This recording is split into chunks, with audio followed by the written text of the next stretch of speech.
Sup nerds, Coder SV3 here, and today I am going to show you how to use the scanner class and the random class. So let us begin. As I had mentioned in the slides, you can't just say scanner equals new scanner system.in right away, because like the system, like the the compiler is going to be like, new class, who dis? Well, here's how you tell them who it be. Import java.util.scanner. Now they know who they are, and they are real tight now. So let's start with a scanner with a string. So let's put string message equals, not new. You don't want to do that just yet. You don't want to do that just yet. String message equals scanner dot next line. Now I personally recommend next line because like if you just do next, it's gonna work like print. So like there'll be like a space when you mean the paragraph. So just like use next line to be safe. Just my personal preference. You don't need to follow that. Anyway, so like now after the message you're gonna do system.out.println. Again, printing out a new line so we don't have to manually later on message. Now, as you can see in the console, it doesn't show anything. Well, that's because you haven't typed in the message yet. So just put in, I like programming. And thus it prints out. And now for the random class. Import java.util.random.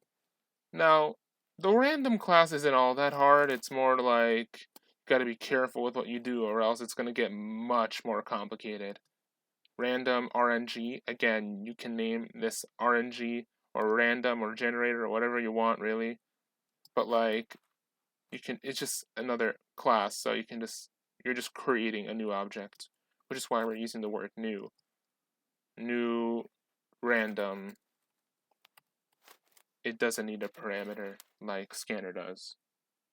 Okay, so now let's put in something. Int RNG num or ring num. Let's call them ring num. A number who likes to wear rings. I don't know. Int ring num. Ringdom. Okay, yeah, that's enough naming for now. Let's get to work. Int ringdom equals RNG dot next int. Now we want to find out what ringdom's favorite number is. So like, let's say it could be anything between like between 1 and 5, but like, but that's the thing though, when you put in 5, you're gonna think, oh, okay, so like, how come it only goes up to 0 and 4? Well, that's because it's an index, so it's really between 0 and 4.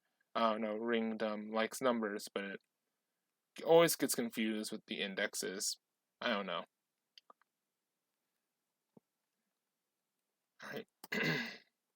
So let's get to it. Now system.out.println ringdom's favorite number is, okay, I spelled it right. And then you add a plus and type in ringdom. Kind of narcissistic, but okay. Now first, you need to type in your message. Programming is great this time. Ringdom's favorite number is 4. But what if we ran the program again? Okay, tis a good activity. Ringdom's favorite number is 3. At this point, you get the picture. So, yep, that will be it. Thank you all so much for watching. Be sure to leave your comments for any feedback or things I can do better. And see you all in the next tutorial. Bye bye.